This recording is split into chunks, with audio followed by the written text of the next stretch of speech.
Welcome to the Milk and Honey with Lemon podcast. I'm your host, Lemon Price, creator of the Holy Girl Habits, wife and mama, and certified life and leadership coach who turned away from corporate life to embrace kingdom leadership.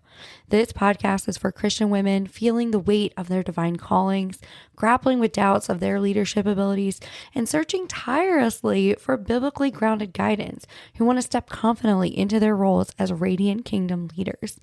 Inside, we're going to traverse from those feelings of uncertainty and overwhelming searches, moving toward firm biblical leadership, empowering you to steward your gifts, and showing you that you indeed have what it takes. So, sister, grab your favorite cup of coffee or tea, and let's dive in together. I am so excited today to be here talking about how do you balance a work and your home life when you run a business, you've got small children running around, right? I say this as my boys are 9 and almost 11. And I can tell you I've been on both ends of the spectrum where I have run a full agency with 13 contractors working for me and, a 6-figure plus client revenue stream kind of coming in while homeschooling. And then I've also done it while the kids are in public school. So I understand literally from both ends where you're at and what it is like to build a business. I remember when my youngest was in preschool, he went to half-day preschool. And so I only had, oh my gosh, it was a 15-minute drive to and from school, right? So I had to drive him to the school and come back, right? That was 30 minutes. And then drive back to school to pick him up and then come home. So he was only in school for 180 minutes. And 60 of those minutes were spent on my commute. And so I had a very small, right? I had 2 hours a day to build a business while also being present. And so I say all that to say it's very possible to do both and to have both and be present fully in both because I've done both situations. So the very first thing I want to talk about is this quiet reflection time that you need to have because it is a lot to be the one primarily taking care of your house and primarily running your business. So you need to give yourself space for quiet time with the Lord. Seriously, whatever that looks like for you. So I know for me, there are times when, so currently the boys have to get up at 6 a.m. Their bus comes at like 6:30 in the morning. And so I will get up sometimes 5:15, 5:30, just to get a little quiet time in with the Lord. My friend Molly, she'll be on the next episode. Molly actually gets up at like 3 a.m. and she doesn't have kids yet, but she's running a full business and, and taking care of her household, right? So, but she gets up at 3 a.m. That's also when she goes to the gym, but she will sit in her car for her quiet time. So that way it's comfortable, but not too comfortable that you want to go back to sleep. And so whatever that looks like for you to get your quiet time in with the Lord, I recommend you find that pocket of space. I just wrote a blog post actually on some really good podcasts you could listen to.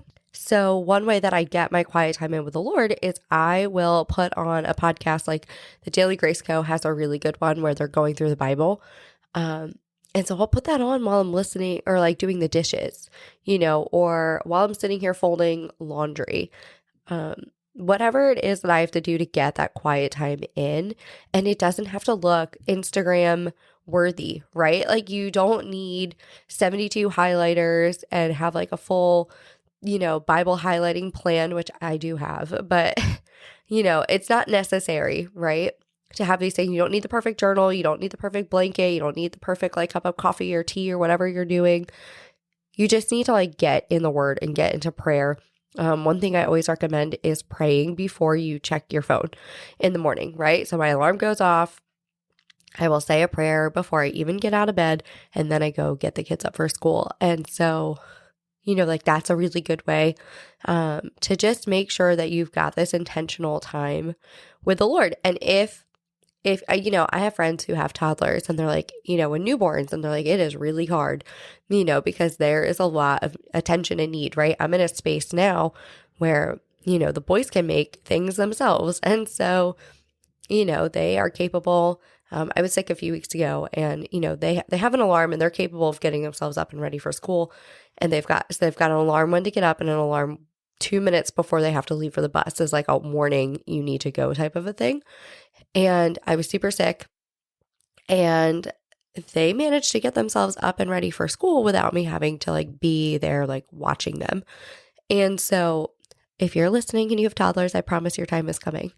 But I know when they were super little and I had to do everything and anything for them. And so the quiet time that I got was not as frequent and maybe wasn't as in depth as I would like it to be, but I still made sure that it was a priority for me.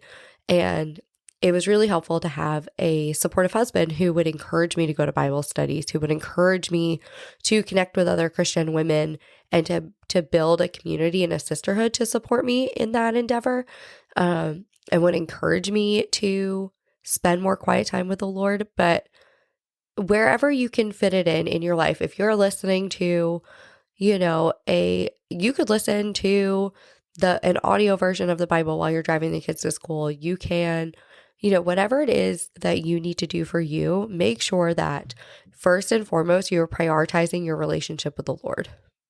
The next thing I want to encourage you to do is set firm boundaries. And I say this from experience because I didn't used to set boundaries. I have worked on Mother's Day because there was a client emergency. I have worked prior to my hysterectomy. I was on a call with a client because she needed something and I was the only person capable of helping her. So I tell you this because I was bad at setting boundaries. And I will tell you, when I first started my business, oh my gosh, in 2015 is when I started freelancing, right? So I'm almost a decade in at this point, which is really wild to say. But I set no boundaries with people because I was in such hustle mode. I was in, a place where I was like, I need to make money. I need to make this sustainable. There were financial issues going on. And so I had to work really hard to keep a roof over our heads. And I can go into that story more later one day. But I was in full hustle mode. And so I was getting up at 3-4 o'clock in the morning to meet with clients overseas and then working till like 9-10 o'clock at night because I had, a client in California who needed me and I was East Coast. And so I tell you that because I have been there, and what happened to me is it led to burnout. And when I say burnout, I don't just mean I felt really fatigued and I was frustrated and annoyed. I mean, I went to the hospital because I couldn't see anymore and I had migraines so severe that I was completely unfunctional. I was completely dehydrated. I was unwell. And the hospital put me on bed rest for 3 weeks. No phone, no email, no nothing. They were like, you just need to rest for 3 weeks, which was excruciating for me because I'm a very type A person.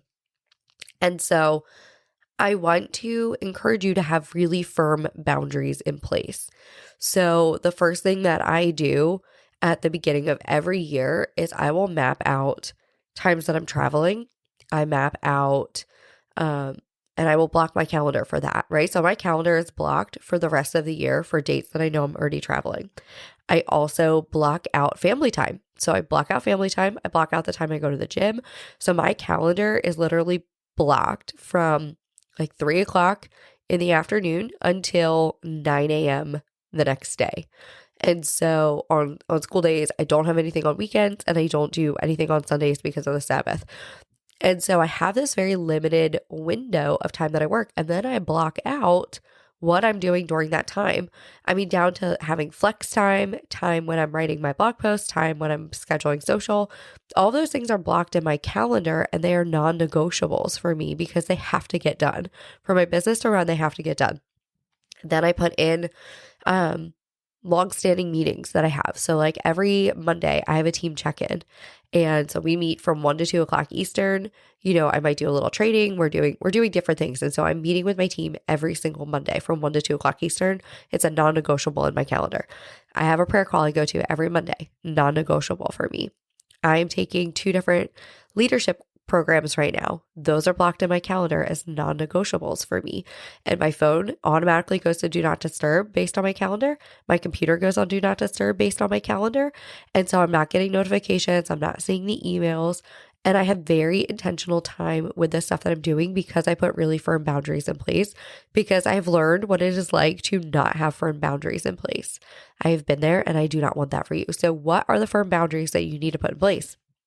Is it that you're only answering, your emails at a certain time? I used to have my email set up that you would get an autoresponder that says like, I only check my emails twice a day or 3 times a day, right? I might check it first thing in the morning. I would check it like at lunchtime, and then I'll check my email again, at like 3 o'clock or 4 o'clock, whatever that was, right? When I was running my agency and my time was a little bit more flexible. So whatever that looks like for you, put the boundary in place, because here's the thing is people are going to treat you however you allow them to treat you. And so if you do not respect your time, they are not going to respect your time either. And so I just want you to be really intentional with the time. And this doesn't just mean your clients, it means your family too. So my family knows, I actually share my calendar with my husband. So my husband sees what meetings I have, what is a non-negotiable for me, what I'm working on. So he doesn't call me in the middle of that situation. The only person who can get through to me during Do Not Disturb is the boys' school.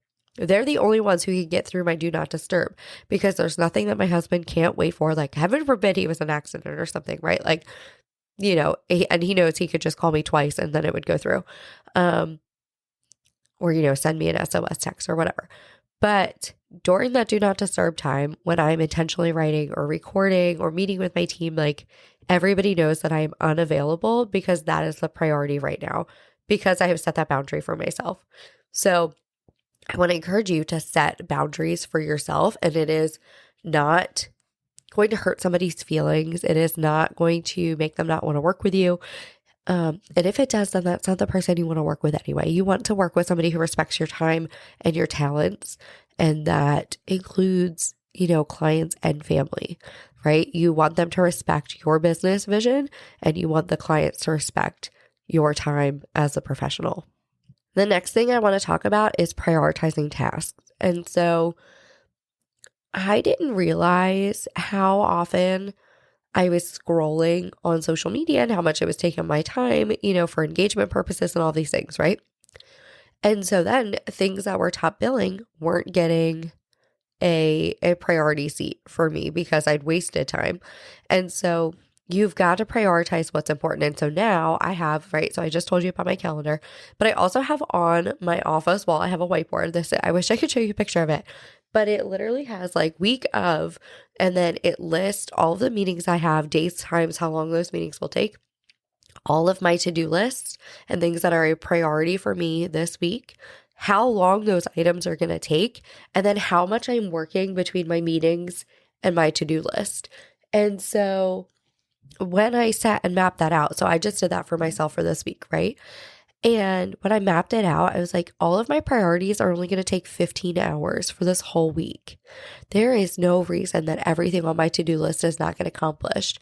And the way I decide what is a priority for me is like, what is building brand awareness?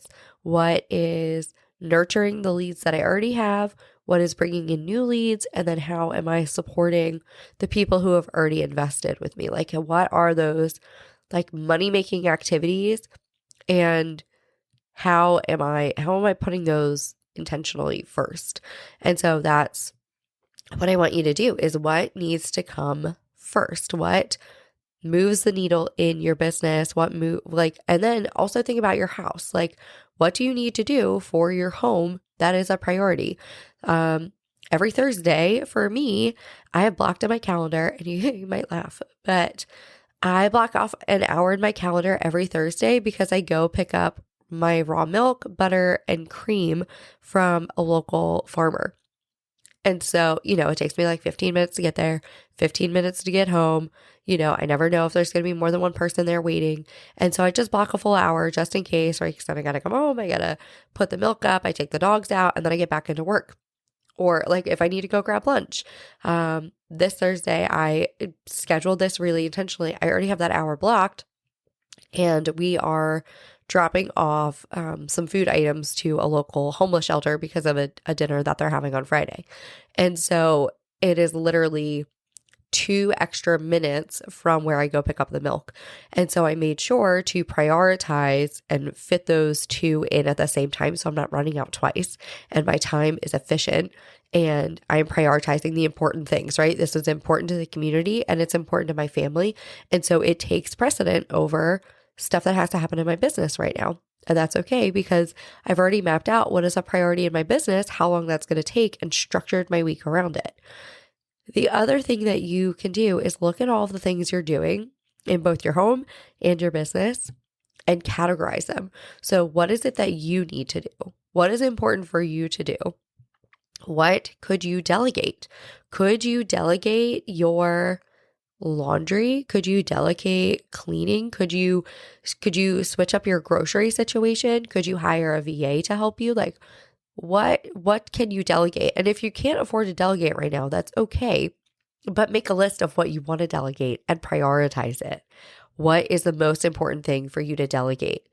What is taking up the most amount of time for you that is not serving you or your family or your business, right? For me, my biggest thing is dishes. I was spending a full hour hand washing dishes every day because I have 4 people in my house, right? And so there's a lot of meals going out. There's a lot of cooking that happens in my house. And we didn't have a dishwasher. And so I was hand doing all these dishes. And it was funny when I had my hysterectomy and my husband was in charge of doing dishes and he realized how much time this took. And he was like, your time could be spent way better. And so he's like, we need to solve this problem, right? And so some nights we switched to paper plates to make it easier. But then he's like, we need a dishwasher, right? The house we were renting didn't have one. And so he called our landlord. He was like, I have an extra dishwasher in my storage unit. You know, when we got married and combined households and things, we had all this extra stuff. And so he was like, can I put it in the rental? And he was like, yeah, as long as it, you know, it looks good. And so he literally built new cabinets to go around it, like a new cabinet. And then we refinished the counters in our rental because he saw that this was a waste of my time. Yes, it is important we have clean dishes to work on, but it does not make a difference whether I hand wash those dishes or I load them into a dishwasher. And so what can you delegate, right? Another thing for us, so I live out in the sticks, right? I'm very rural and the trash company does not come out to a lot of the places unless you are paying for them specifically. And so when we first moved here, we were taking our trash literally like every other day up to, they have like community dumpsters, right? And so we were doing that all the time. And then I called the trash company because in my mind, I was like, this is going to be such a process. It's going to be so expensive for them to come out to the sticks. It is $45 a quarter for them to come out here and pick up my trash every week. And I was like, that is such, like, I probably spend $45 in gas for the quarter at least. I'm like, and then that's taking up, again, a full like 20 plus minutes of my time. It is 10 minutes there. Then we're getting rid of trash. And then it's a full 10 minutes home. Like I could easily do more important things. I mean, when I think about that, I'm like, even if I went just 3 times a week, that's an hour a week for a whole quarter. You know, so I'm now spending, oh my gosh, like 12 hours taking out trash when I could have saved those 12 hours. I could easily make $45 in 12 hours, right? And so I was like, I could outsource this to somebody else and it doesn't make a difference. And so what is it that you need to do? What can you delegate? And then look at what you can delete. What is not a priority? What is not something that needs to happen? For me, right, it was endless scrolling on social media. And so I got a newsfeed eradicator so I wouldn't do that. What is it that you need to delete? What is not top billing? Another thing for me is my book. So I had to put it on the shelf until Q2, at least because it does not fit what is a priority right now.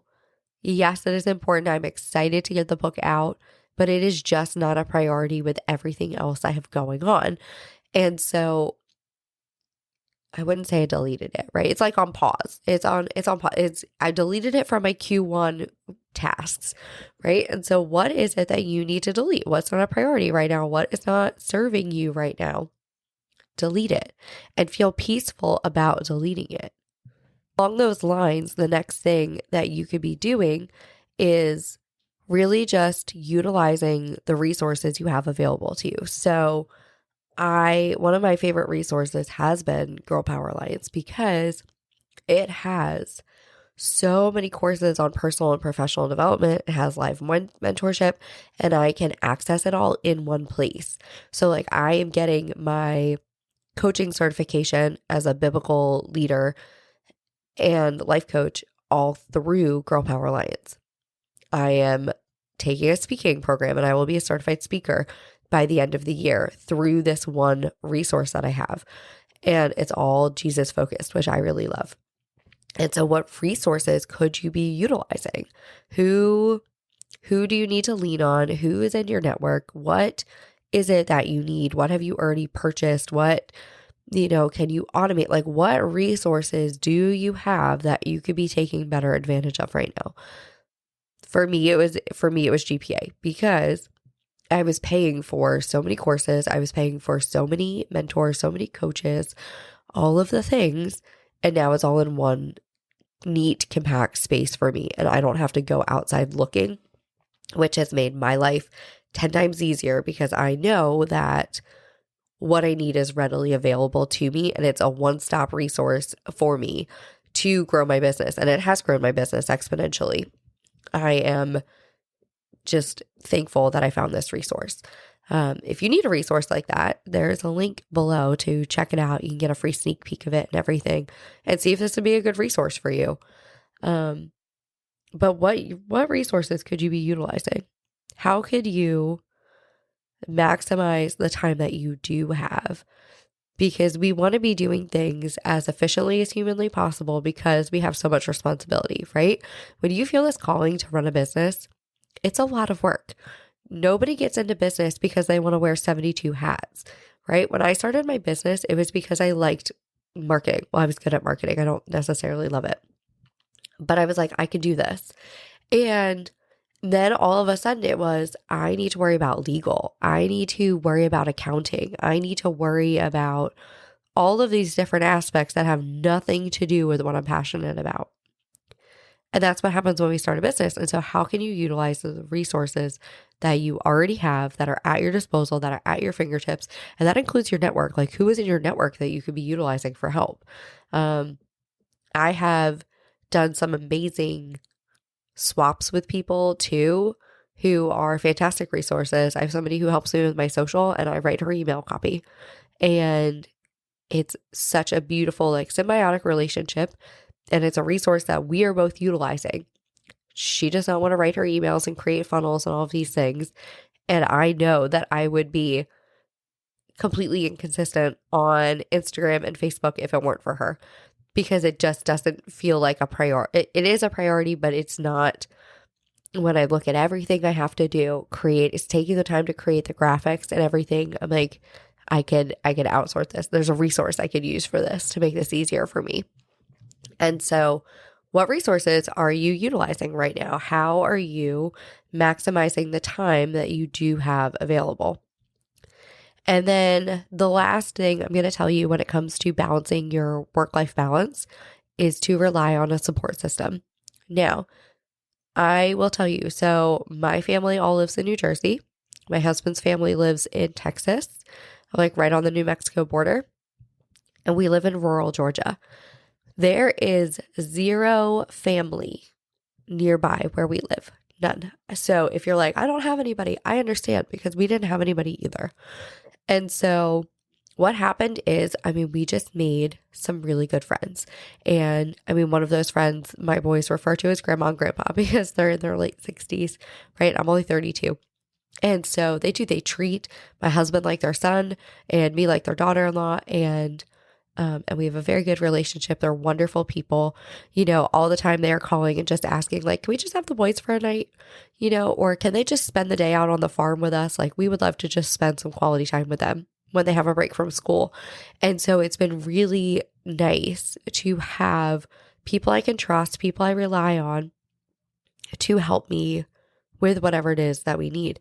And we didn't get there overnight. I just want to say I have lived in Georgia now for 4 years. My husband has lived here for almost 10, and we are just getting to a place where we have a good group of people. I mean, now we have an abundance of people that we could call in if we needed something. But it didn't start out that way.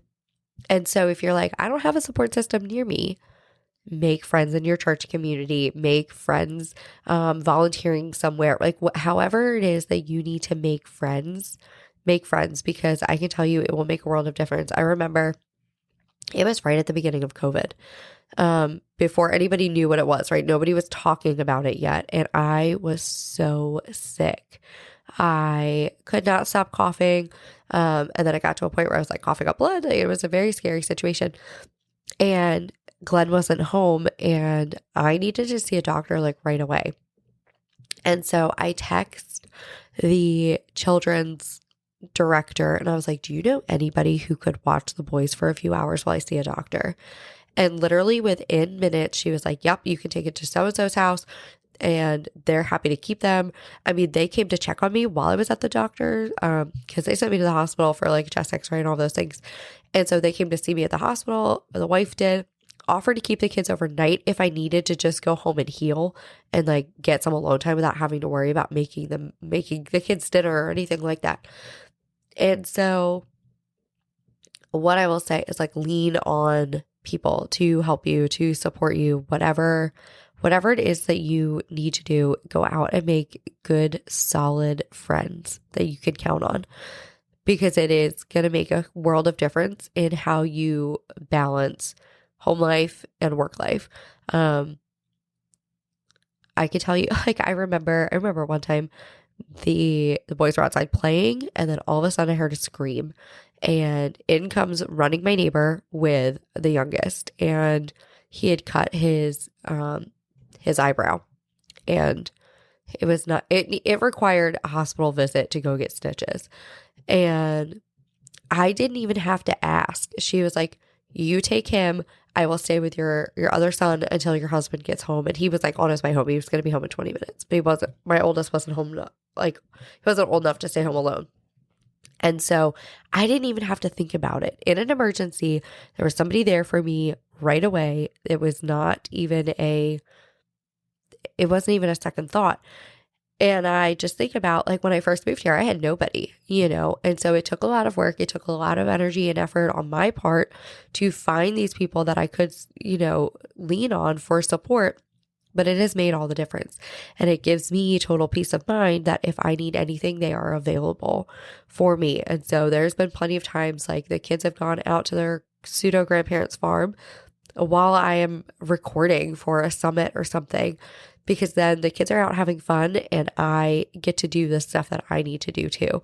And so balancing your work life and your home life does not mean you need to be plugged into both of them 100% of the time and giving them 100% of your energy and attention. But what it does mean is that you're prioritizing things when you are working with it. So it's being intentional when you're working on your business, and it's being intentional when you're with your family and not letting the two cross-pollinate. And so I hope this has been really helpful for you, and I will see you next week with Molly. Thank you so much for listening to the Milk and Honey with Lemon podcast. I am so grateful you were here. I hope this episode has helped you move from feelings of doubt and uncertainty towards stepping confidently into your God-given leadership role, fully equipped with biblical wisdom. If you enjoyed this episode, please take a second to rate and review. Each review helps us to reach and inspire more Christian women leaders just like you. Don't forget to share your takeaways, post it on Instagram, tag me anywhere you're on social media, and I'll see you next week.